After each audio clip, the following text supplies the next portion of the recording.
สวัสดีค่ะ Welcome to Hot Thai Kitchen.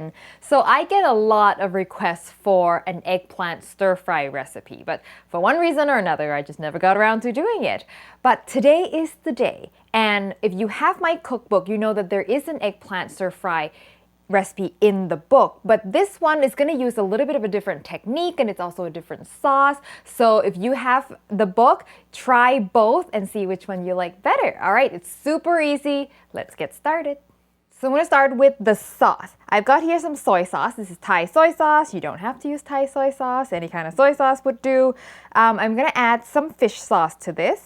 And people ask me, well, why do you have to use both fish sauce and soy sauce? Because, they're both salty sauces. Well, they both have very different flavors. And when you combine them, you get a more complex flavor. Of course, you can just use one or the other if you don't have both. Oyster sauce, soy sauce, and fish sauce. This is what I call the trinity of stir-fry sauce. Together, the three of them, any stir-fry is good with these sauces. Now, the main ingredient for the sauce for this is Thai chili paste or nam prik pao. Now I have a recipe for how you can make this from scratch if you can't buy it. This is not the only brand that there is, but it seems to be the most widely available brand. My favorite brand is actually called Mae Pranom.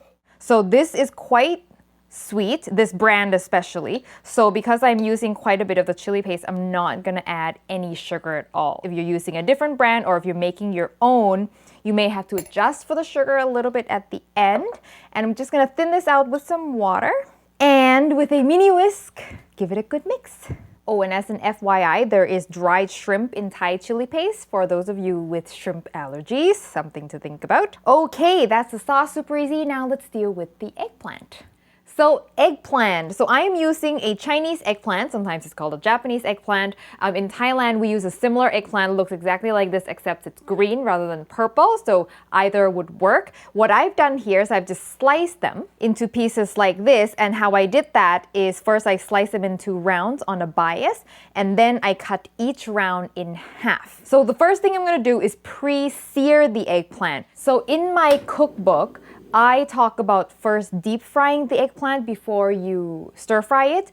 Today I'm going to show you a different technique that I discovered that works just as well, and that is pre-searing the eggplant. And the reason why, you could just throw the eggplant in the wok and just cook it all in one go, but I find that if you do that, the eggplant just ends up being a little bit mushy because it takes so long to cook in the sauce. This way it'll cook most of the way here, and then when you throw it in the wok, it'll just be very quick, and the dish looks better in general like that. So I'm just gonna heat up a flat skillet, and then once it's hot, just gonna put the eggplant down, and then you want to just flip them so the flat side is being seared. You may have to do this twice if you have a smaller pan, and you just want to let that sear until it's nice and browned on one side. Okay, so the bottom side is starting to brown. I'm gonna flip them. It doesn't need to cook all the way. Get it, medium rare. Okay, so now that the other side's a little bit browned, we can remove them. And you don't have to remove all of them at once. You'll notice that the pieces with a lot of seeds will tend to cook faster because it's not as dense. The pieces from sort of the top part of the eggplant will take a little longer to cook because it's just a little bit denser. And then as it sits in this bowl, it'll also continue to steam in each other's heat, and that'll cook it a little bit further. All right, a couple of ingredients before we get started. So I've got here some ground chicken that I'm going to use for protein. I love ground meat with eggplant. I don't know, something about the texture of the two just works really well together. You can do ground pork, you can do even crumbled tofu. I wouldn't do ground beef just because the flavor is a bit strong. In here, I have some garlic and some chilies, which I'm going to pound in my smaller mortar and pestle, if you notice. And I've chosen some big chilies because they're less spicy and it gives me a lot more color than if I were to go with the tiny little ones. Try not to look at it because it can jump into your eye. If the smell is any indication, I think that's gonna be a lot spicier than I thought it would be. All right, now we are ready to go. I'm gonna transfer my garlic and chili paste into the wok. Put a little oil in there and turn the heat on. And I just start the garlic and chilies on sort of medium heat. You don't want the garlic to burn too quickly. You want to give it some time to infuse into the oil. So the garlic's starting to brown now. It smells really good. I'm going to go in with the chicken and I'm gonna just try to break that up. And what I find, especially with commercially ground chicken, is it's really stiff. They grind it really fine. So a splash of water helps loosen it up a bit. It becomes a little easier to break it apart for some reason. It's so sticky otherwise. The chicken is about 80% done now. I am going to add the eggplant, all of it. Adam's dying over there with the fumes of the chilies. And the sauce goes in. You're right. I'm sorry. Okay, this will be quick.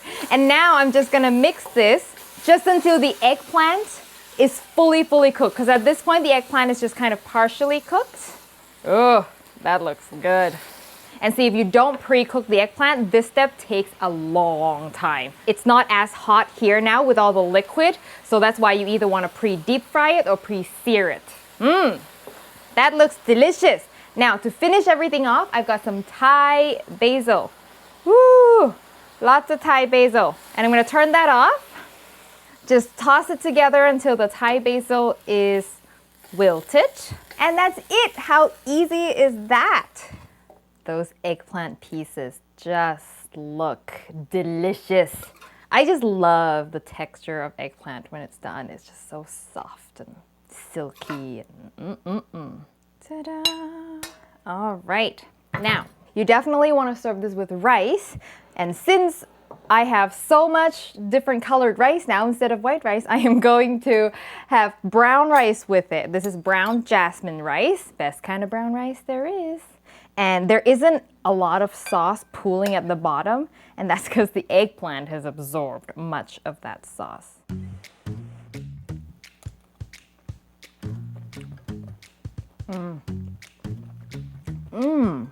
Oh, I love that. Wow. Eggplant to me is such a magical vegetable. I mean, when it's raw, it's sort of this dry, spongy, foam, styrofoam looking thing. But when you cook it, it just becomes soft and juicy and almost melts in your mouth, and it absorbs any sauce you put around it. It's so good. When I was little, I didn't like vegetables in general, but the eggplant was definitely one thing I always loved. It didn't even look to me like a vegetable. It was this magical sauce sponge. So I hope you give this a try. It's a little sweet, a little spicy. Ooh, I'm still coughing from all the chilies in the air. But it's actually not as spicy as it looks. The Thai basil, floral and aromatic Thai basil and eggplant is just a match made in heaven. So I hope you give it a try. The recipe, as always, is on hotthaikitchen.com. And when you make it, send me a photo on Facebook, Twitter, or Instagram. And if you love the show and you'd like to support us, check out my Patreon page. I'll put the link somewhere around here. And I will see you next time for your next delicious Thai meal. Air out the room! Air out the room! My precious.